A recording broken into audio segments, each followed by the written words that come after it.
Amém, meus irmãos. Vamos agora de pé abrir a nossa Bíblia na carta de Paulo aos Romanos, no capítulo número 15. Carta de Paulo aos Romanos, capítulo 15. Vamos ler do versículo 23 até o versículo 33. Carta de Paulo aos Romanos, capítulo 15, do verso 23 ao verso 33. Os irmãos acharam? A palavra de Deus diz assim: mas agora, não tendo já campo de atividade nestas regiões, e desejando há muito visitar-vos, penso em fazê-lo quando em viagem para a Espanha, pois espero que de passagem estarei convosco, e que para lá seja por vós encaminhado, depois de haver primeiro desfrutado um pouco da vossa companhia. Mas agora estou de partida para Jerusalém, a serviço dos santos, porque aprouve a Macedônia, a Acaia, levantar uma coleta em benefício dos pobres dentre os santos que vivem em Jerusalém. Isto lhes pareceu bem, e mesmo lhes são devedores, porque se os gentios têm sido participantes dos valores espirituais dos judeus, devem também servi-los com bens materiais. Tendo, pois, concluído isto, e havendo-lhes consignado este fruto, passando por vós, irei à Espanha. E bem sei que, ao visitar-vos, irei na plenitude da bênção de Cristo. Rogo-vos, pois, irmãos, por nosso Senhor Jesus Cristo e também pelo amor do Espírito, que luteis juntamente comigo nas orações a Deus a meu favor, para que eu me veja livre dos rebeldes que vivem na Judéia, e que este meu serviço em Jerusalém seja bem aceito pelos santos, a fim de que, ao visitar-vos pela vontade de Deus, chegue à vossa presença com alegria e possa recrear-me convosco. E o Deus da paz seja com todos vós. Amém. Amém. Vamos orar. Pai amado, obrigado pela oportunidade de mais uma vez estarmos na tua casa, diante da tua palavra, com a expectativa de ouvirmos a tua voz naquilo que o Senhor deixou registrado para nós. A tua palavra inspirada, que traz ensino, que traz, ó Deus, direção para a nossa vida. É esta palavra que queremos ouvir esta manhã. Não estamos aqui para ouvir filosofias, nem histórias do mundo, Pai, nem doutrinas de homens. O que queremos é a palavra que sai da tua boca, o verdadeiro alimento, o pão que nos alimenta. Dá-nos deste pão esta manhã, Pai. E usa a minha vida como um instrumento em tuas mãos, para que com a unção do Espírito Santo eu possa ministrar a tua palavra de acordo com a tua vontade, e esta chegue aos nossos corações. É a oração que eu faço com os meus irmãos, em nome de Jesus. Amém. Graças a Deus. Louvado seja o Senhor. Podem sentar, irmãos. Amados, este é um texto do final aí, praticamente, da carta de Paulo aos Romanos, em que o apóstolo Paulo está escrevendo de maneira muito pessoal, não é? Falando, contando aos irmãos lá em Roma, dos seus planos, falando dos seus propósitos, daquilo que ele queria fazer, daquilo que ele estava planejando fazer, não é? E os planos de Paulo, aqui narrados nessa leitura, é que ele queria ir à Espanha e, no caminho, passar por Roma. Ele queria, então, passar por Roma, visitar os irmãos que ele deixou ali naquela cidade, estar um pouco com eles, mas o seu destino final seria chegar à Espanha, não é? E várias vezes no texto o apóstolo Paulo repete essa sua intenção de chegar à Espanha. O apóstolo Paulo foi um homem tremendamente usado por Deus. Nós todos reconhecemos isso, né? Foi o que mais escreveu no Novo Testamento, das 27 cartas, ele escreveu quase a metade, né? Então Paulo foi um homem tremendamente usado, foi um homem que viajou por esse mundo antigo todo, pregando a palavra de Deus, e a própria Bíblia diz que ele fez 3 grandes viagens missionárias. Viagens em que ele viajou por vários países ali da Europa e da Ásia também, e viagens que tiveram nessas viagens muitos frutos, porque igrejas foram abertas, né? Igrejas se espalharam por ali, e esse foi o fruto da vida do apóstolo Paulo. Mas a própria Bíblia narra para nós que a sua última viagem foi para Roma, aonde ele foi levado para ser julgado, condenado e morrer na prisão lá em Roma. Foi assim o desfecho da vida do apóstolo Paulo. E o interessante é que, apesar desse texto que nós acabamos de ler, em que ele menciona o seu desejo de ir à Espanha, ele nunca foi à Espanha. O apóstolo Paulo morreu em Roma sem chegar a conhecer a Espanha, a ir até lá e fazer o seu trabalho missionário. Ele nunca visitou a Espanha como ele planejou. A sua visita a Roma, que segundo os planos dele seria de passagem, acabou se tornando, nesta ocasião, a sua visita terminal. Ele não passou por Roma, ele parou em Roma e lá ele veio a falecer. E aí é que eu queria refletir contigo essa manhã.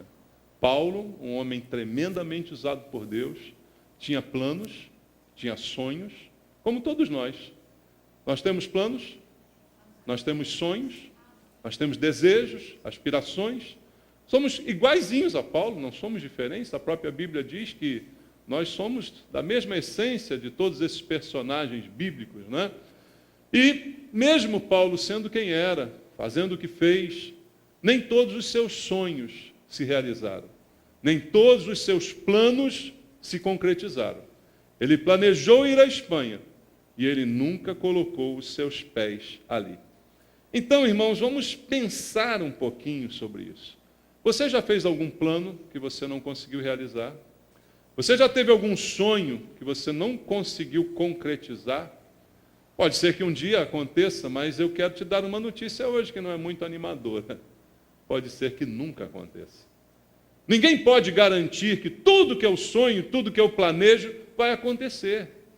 Nem o fato de eu ser de Deus, dedicado a Deus, amar a Deus, é garantia de que os nossos planos e sonhos irão se realizar, irmãos. Não é muito o tipo de palavra que as pessoas gostam de ouvir, concorda comigo? Você gostaria de chegar aqui e ouvir seu pastor dizer para você, sonha que Deus garante, né? Tinha antigamente o planta que o João garante, você era dessa época? Então talvez você quisesse ouvir isso de mim, não, sonha, pode sonhar, porque Deus vai realizar, não há limites para Deus. Não é essa a palavra que as pessoas gostam de ouvir, só que essa não é bíblica. A que eu tenho para você é bíblica. Ela está na minha Bíblia materializada em exemplos reais de um homem como Paulo, que sonhou, que planejou, mas que não aconteceu. Por quê? Porque Deus tinha outros planos para ele. E o que mais importa são os planos de Deus, não os meus planos. Eu preciso entender que o que mais importante são os planos de Deus, não os meus. E Deus tinha outros planos para Paulo. Mas o que eu queria conversar contigo essa manhã é o que acontece quando os nossos planos não se realizam, os nossos sonhos não se realizam. Normalmente, a maioria de nós entra num profundo desânimo. Algumas pessoas chegam a entrar até em depressão, porque sonharam, porque planejaram e não se realizou. Aí entra aquilo que a gente chama de frustração, aquele sentimento ruim de que faltou alguma coisa, de que eu não consegui alguma coisa, e aquela frustração, então, toma conta da vida da pessoa. E esse desânimo, essa frustração é algo muito prejudicial a gente. E são poucas as pessoas que sabem lidar com isso, irmãos. Porque, veja, a vida não é constituída só de vitórias, irmãos. Embora a Bíblia diga que em Cristo somos mais do que vencedores. Você já deve ter ouvido eu dizer aqui qual a minha interpretação desse texto. Porque, irmãos, vencedor é aquele que vence. Quem é o vencedor? Aquele que venceu. Teve uma competição, teve uma disputa e tal, ele foi e venceu. Ser mais do que vencedor é vencer até quando perde. Essa é a minha interpretação, entende? Isso é mais do que vencedor. Ser vencedor é simplesmente ganhar. Mas a Bíblia, quando diz que somos mais que vencedores, é porque até quando a gente perde, a gente ganha. Até quando há uma derrota, no final a gente vê a vitória. Entende isso? Então, como a gente reage a isso? Eu acredito que nós ainda teremos frustrações na vida, irmãos. Ainda teremos algumas derrotas, ainda passaremos por algumas dificuldades, ainda teremos alguns sonhos não realizados. Como a gente vai lidar com isso? Esquecendo que somos mais do que vencedores? Não, muito pelo contrário. Então a gente precisa aprender a lidar com as frustrações, porque elas são parte da vida. Se eu ensinar você, não, você vai vencer, você vai sempre ter o que você quer, o dia que isso não acontecer, primeiro, você vai achar que eu sou mentiroso, né? Você vai se decepcionar com o seu pastor, e pior, você vai se decepcionar com Deus.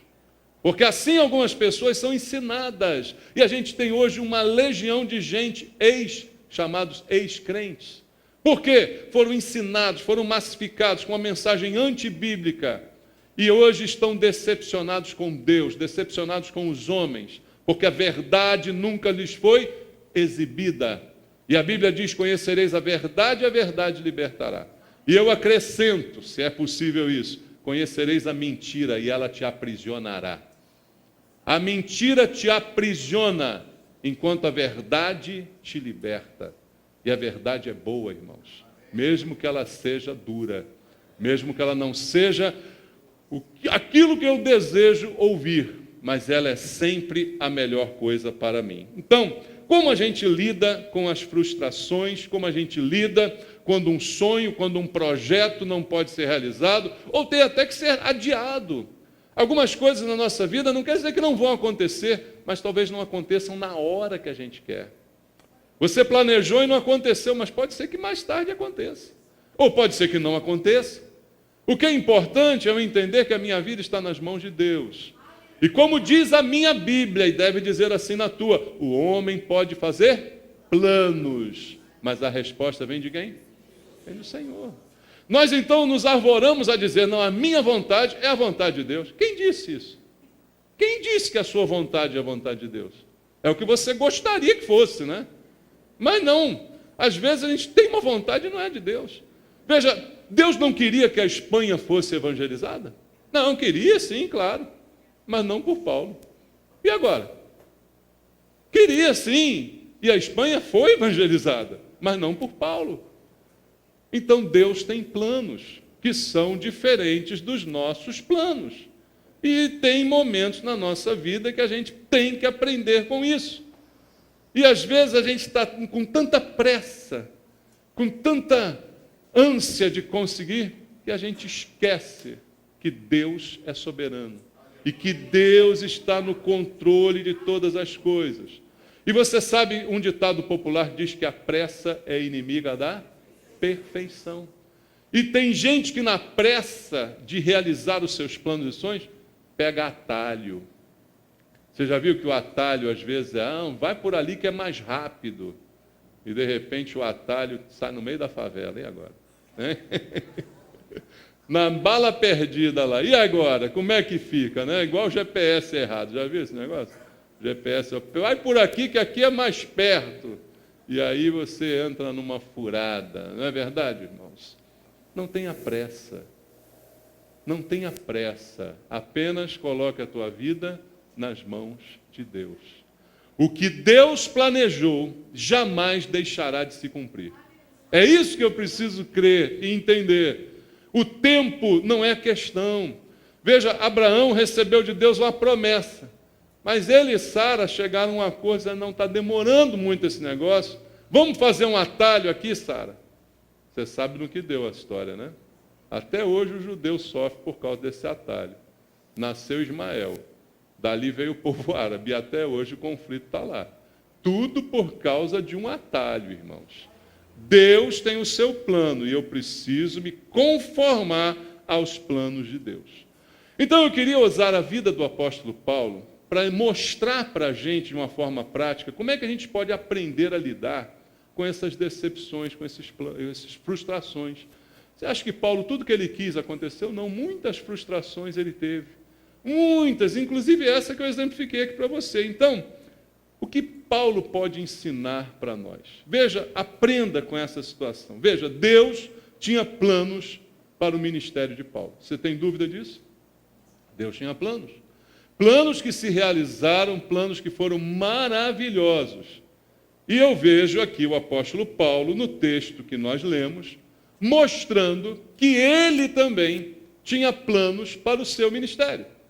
Deus tinha o seu plano, mas Paulo também tinha o seu. É sempre assim. Você tem um plano para a sua vida, mas Deus também tem um plano para você. Paulo abre o coração dele, veja, voltando lá ao texto, versículo 23.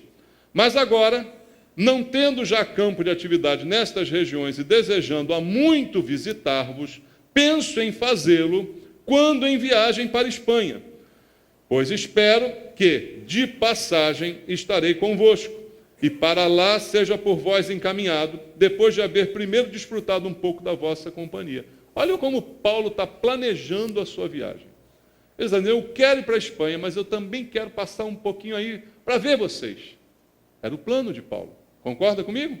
Ele planejou isso. Talvez ele tenha sonhado isso. Eu vou para a Espanha, mas eu vou passar em Roma, vou dar um beijo nos irmãos, vou estar com eles. Maravilha! E interessante, irmãos, é que Paulo mostra aqui um detalhe da sua personalidade no verso 23. Já não tendo campo de atividade nestas regiões, essa foi a motivação dele para viajar. Ou seja, ele já tinha completado aquilo que Deus tinha planejado para o lugar onde ele estava. Ele diz, aqui eu já não tenho mais campo de atividade. Aqui eu já falei de Jesus para todo mundo que eu podia falar.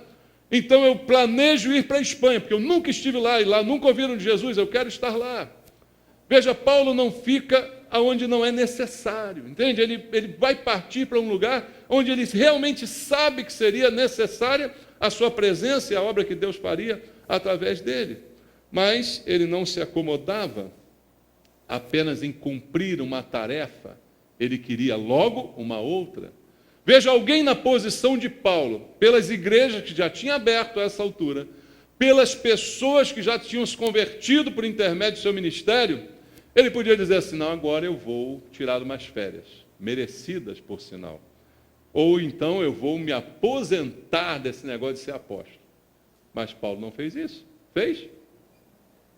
Ele mesmo já tendo feito muito, ele decidiu que ainda podia fazer mais um pouco. Porque eu fui à Europa, mas eu não fui à Espanha. A Espanha está mais para lá, eu quero chegar lá. E eu quero ali também passar a mensagem de Jesus. Por quê? Porque ele está desejoso de ser útil. Veja toda a sua motivação, veja o plano e o sonho de Paulo, nem era como eu estou aqui trazendo para a nossa realidade. Porque quando eu falo de sonhos e planos para a nossa realidade, os nossos planos muitas vezes estão muito longe de algum interesse de Deus, irmãos. Às vezes, quando a gente fala de decepção aqui na igreja, a gente fala porque a pessoa está decepcionada, porque não conseguiu comprar aquele carrinho zero que ela queria. Não conseguiu fazer a piscina que ela programava. Já passou por isso? Não conseguiu comprar aquele vestido que ela sonhava. Fiquei decepcionada. Eu planejava ir naquela festa. Não. Essa é a nossa realidade. Concorda comigo, irmão? Mas o plano e o sonho de Paulo era ser mais usado por Deus numa região que ele ainda não tinha ido. Não era conhecer a Espanha para ticar no seu caderno de turismo. O plano dele era ir lá para ser usado por Deus lá. Mas nem esse plano se realizou, porque Deus tinha outros planos. Que dirá os planos da sua piscina, do seu carro novo? Pensa comigo, irmão. Vamos falar sério. Então, espera aí. A nossa realidade está muito contaminada. Não quero dizer que Deus não vai permitir que você construa sua piscina ou troque seu carro. Não é isso. Não é isso. Mas quando isso não acontece, isso não é a pior coisa do mundo para você entrar em crise. Tem gente que entra em crise com a unha inflamou. Irmãos, eu ouvi uma frase uma vez de um pregador do passado que ele falou o seguinte: os nossos problemas são o sonho de muita gente. Quando você está, minha piscina está rachada. Quanta gente sonhava ter uma piscina, nem rachada, nem sem racha, não tinha nada. Não é? Meu carro, o pneu furou. Quanta gente sonha em ter um carro? Teus problemas são o sonho de muita gente. Então para de frescura, vira gente. Amém? Porque Paulo programou tudo que era para Deus. Ele não queria ficar ali, porque ali ele já tinha feito tudo que era possível fazer. Ele programa para a Espanha, porque lá na Espanha ninguém tinha ouvido falar de Jesus. Tudo isso ele programa. Queria estar com os irmãos em Roma, passar um pouquinho por lá, para edificar, para ajudar, para abraçar. Queria sempre ser usado por Deus. Então ele não se acomodava. Irmãos, aprenda com Paulo. Tem sempre algo que você pode fazer a mais do que você já fez. Amém? Vamos aprender isso? Tem sempre algo que eu posso fazer a mais do que eu já fiz. Nunca vamos dizer, já fiz o suficiente. Principalmente em se tratando de obra de Deus. Nenhum de nós fez o suficiente. Então, nenhum de nós pode se aposentar. Eu estou ansiando pela minha aposentadoria aonde eu trabalho. Mas na igreja eu nunca vou me aposentar. Então, tira o teu cavalinho da chuva. Tu vai me ver aqui enquanto Deus permitir. Tá bom? Não tem aposentadoria para crente. Não tem aposentadoria para cristão, para obreiro. Tem? Não tem. Então, aprenda. Há sempre algo a ser feito. Ah, eu já fiz o suficiente, já abri não sei quantas igrejas, já converti não sei quantas, já batizei não sei quantas. Ainda tem mais gente para se converter, para se batizar, para ser ensinada. Entende? Paulo tinha essa visão. Talvez por isso ele não fosse um homem frustrado. Porque a frustração vem quando a gente acha que merece alguma coisa. Toda frustração se inicia na sensação de merecimento. Ô Senhor, já fiz tanto pela tua obra, agora eu mereço ir para a Espanha. Não, tu merece morrer em Roma e decapitado. É isso que tu merece. Entendeu? Nua e crua, realidade. É essa a realidade. Não gostou, procura outro evangelho. Porque o evangelho de Jesus é esse, irmão. Né? Essa é a verdade. Então a gente precisa entender a verdade. Mas aprenda com Paulo, aprenda com o sentimento desse homem de Deus. Ele planejava ir à Espanha, como eu te falei, e passar por Roma. Nada disso aconteceu. Foi para Roma como prisioneiro e lá morreu. Versículo 30 e versículo 31. Olha o que ele diz. Rogo-vos, pois, irmãos, por nosso Senhor Jesus Cristo e também pelo amor do Espírito, que luteis juntamente comigo nas orações a Deus a meu favor, para que eu me veja livre dos rebeldes que vivem na Judéia e que este meu serviço em Jerusalém seja bem aceito pelos santos. Ele está pedindo oração da igreja em Roma, está pedindo que eles se unam a ele em oração. E o que ele queria nessa oração? Campanha para trocar de carro? Não. Ele estava nesta oração e pedindo a oração dos outros simplesmente para que ele se visse livre, com liberdade para fazer mais a obra de Deus, livre dos rebeldes e que o serviço dele fosse bem aceito pelas pessoas em Jerusalém. Veja, mesmo com a sua oração, mesmo com a oração dos irmãos em Roma, ele não chegou à Espanha. Mesmo com oração. Veja, irmãos, às vezes a gente fica nessa neura. Ah, não, meu plano não se realizou porque eu não orei bastante. Ah, não, meu sonho não aconteceu porque eu falhei em orar, eu falhei em ser melhor crente. Isso é a teologia da prosperidade, meu amado. Essa coisa que vem do inferno, você está entendendo? Aprenda de uma vez por todas a teologia bíblica. Porque a teologia da prosperidade, ela busca sempre um culpado.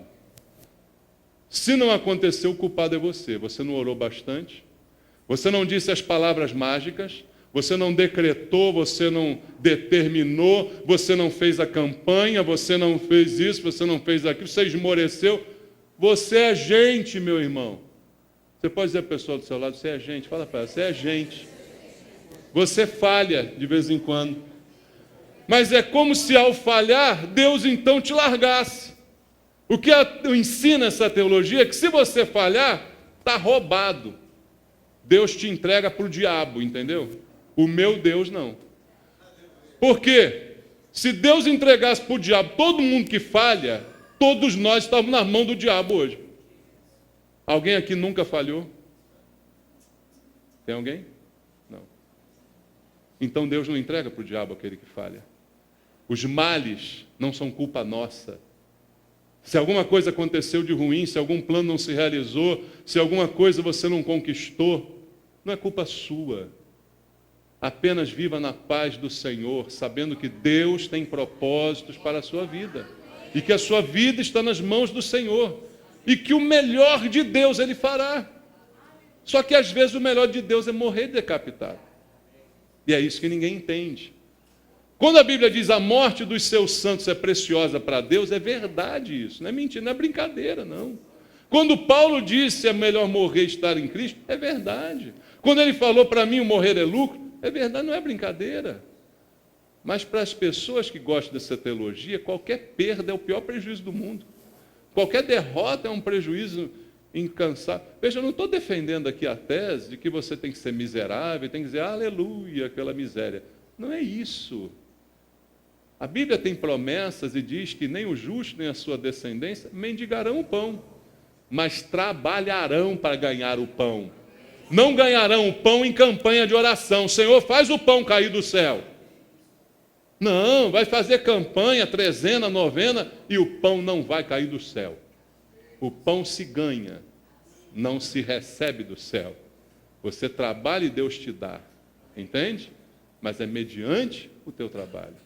Então, Paulo nos ensina que mesmo com a oração, as coisas não aconteceram como a gente queria. Então, eu só posso ter uma certeza, que era a certeza que Paulo me ensinou, que é o meu versículo preferido da Bíblia, Romanos 8, 28. Todas as coisas cooperam para o bem daqueles que amam a Deus e são chamados segundo o seu propósito. Tudo coopera para o bem. Não pude ir para a Espanha. Tudo coopera para o meu bem. Não realizei aquele meu sonho. Tudo coopera. Eu tenho que viver de uma maneira que nada me acuse a consciência, irmãos. Vive em paz com teu Deus. Vive em paz. Você e eu somos pessoas falhas. Não é isso que vai nos estimular a viver falhando. Não. Porque quem é nascido de Deus não vive na prática do pecado. Mas falhas nós cometemos. E não são nas falhas que Deus nos abandona e nos entrega ao diabo. Então viva em paz, viva buscando a Deus, sabendo que os planos maiores são dele. E que alguma coisa Deus fará. E que você tem que ter a paz de Cristo no teu coração, independente das circunstâncias. Então, Paulo nos dá esse grande exemplo. Então, eu preciso entender algumas coisas. Entender com a vida, entender com a palavra de Deus, entender com as situações. Um plano que eu não realizo, não quer dizer que minha vida acabou.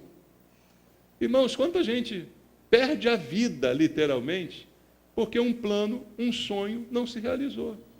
E aí você, então, não é mais nada. Aí eu sonhei em me formar na faculdade, não consegui, então agora acabou a minha vida. Tem outras coisas que você pode fazer. Tem outras coisas que você pode realizar. Tem outra em vida além disso, entende? Aí eu sonhei ver meus filhos crescerem, mas morreu. A vida continua. Tem outras coisas que podem acontecer. Não morra junto com o seu sonho. Não morra junto com o seu plano que não se realizou. A vida é assim. Nem todos os planos se realizam. Nem todos os sonhos se realizam. Aprenda essa realidade para que você viva a vida que Deus quer que você viva. A nossa vida, irmãos, está acima dos acidentes de percurso. Na Bíblia tem uma frase que eu gosto muito, eu vou ler contigo, Lucas 12, 15.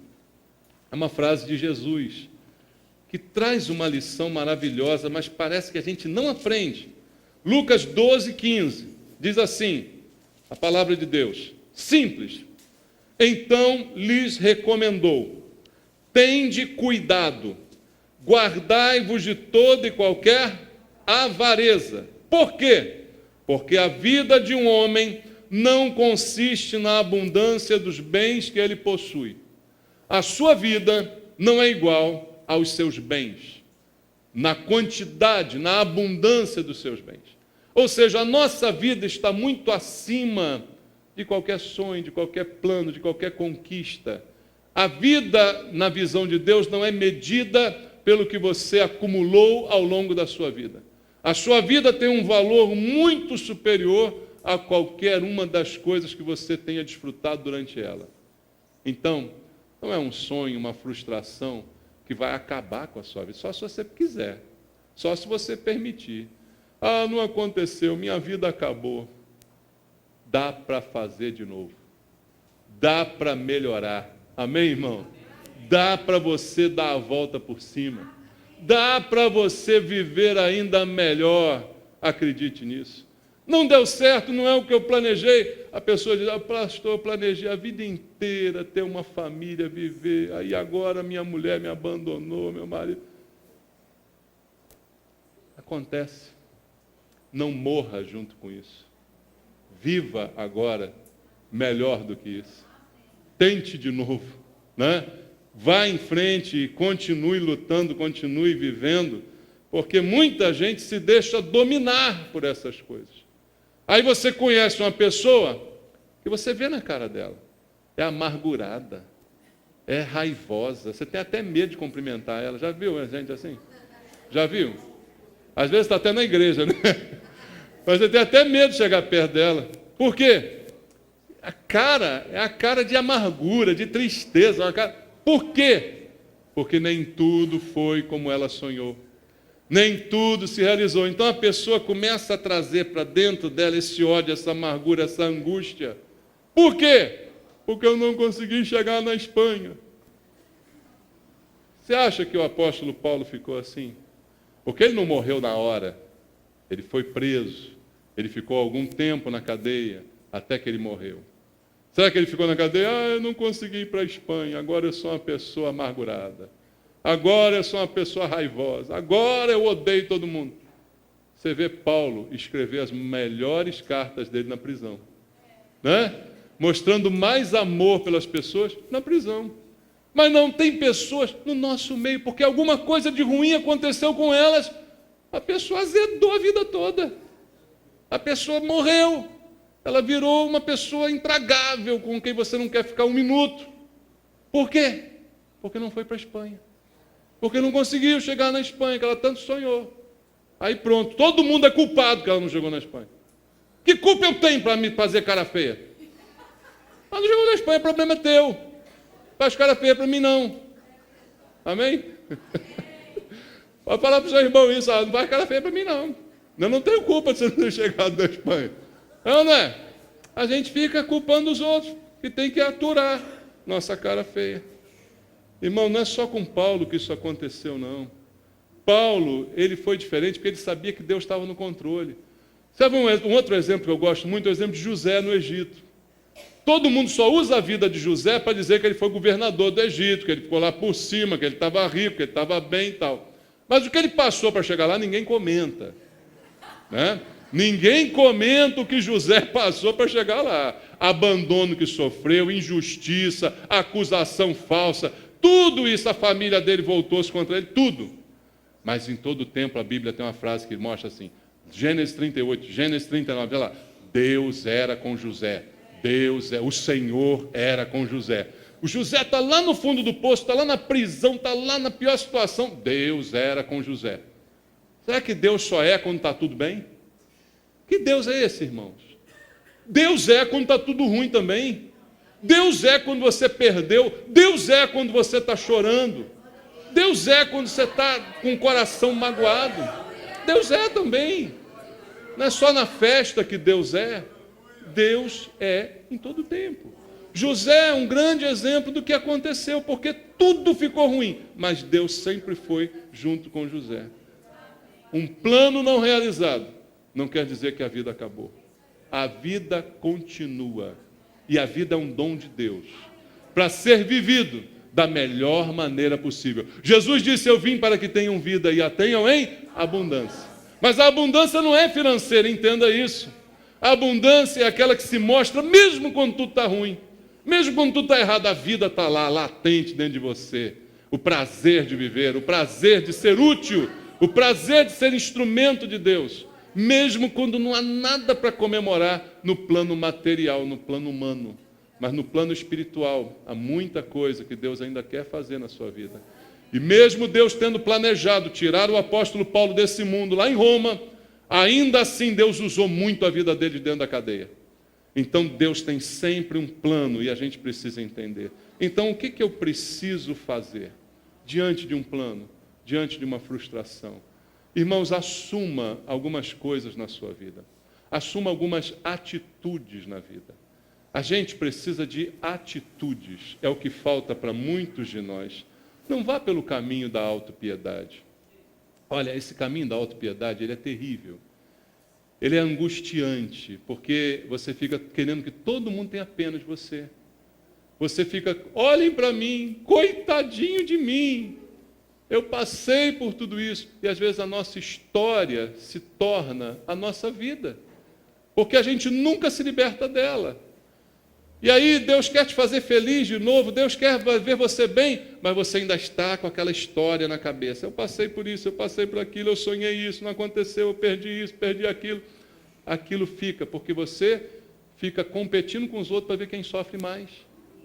É a tal da neurose da pessoa querer, já viu isso? Um encontra com o outro na rua e diz, como é que vai? Comigo está tudo ruim, não, mas comigo está pior. Comigo está pior, porque olha, você não sabe o que me aconteceu nessa semana. E começa aquela competição para ver quem é mais desgraçado. É o sentimento de autopiedade que alimenta essa alma amargurada da pessoa, que ela gosta de se alimentar disso. Irmãos, é um estado tão deplorável de vida que a pessoa começa a gostar de comer lixo. Isso é horrível. Deus tem coisas melhores para você comer. Deus tem um alimento melhor para você, a sua palavra. É o verdadeiro alimento da sua vida. Então pare dessa autocomiseração. Pare de dizer, ó vida, ó azar, tudo dá errado para mim. Ah, se tem alguma coisa para dar errado, vai dar comigo. Pare com esse negócio. Pare e vai começar a pensar no que Deus ainda pode fazer na sua vida. A gente fica dizendo, eu me esforcei tanto e no fim deu tudo errado. Então esforce-se mais ainda. Faça mais esforço ainda. Não, me esforcei demais, já cansei. Então morre, desgraçado. É ou não é? Se pensar nisso, tem mais esperança para você, é só você abrir uma cova e se enterrar. Se está vivo, tem que começar a lutar mais. Mas eu lutei muito, lute mais. Eu me esforcei muito, se esforce mais. Continue se esforçando, continue lutando, Deus é o mesmo. Não fique com pena de você mesmo. Porque essa pena da gente anula a nossa fé.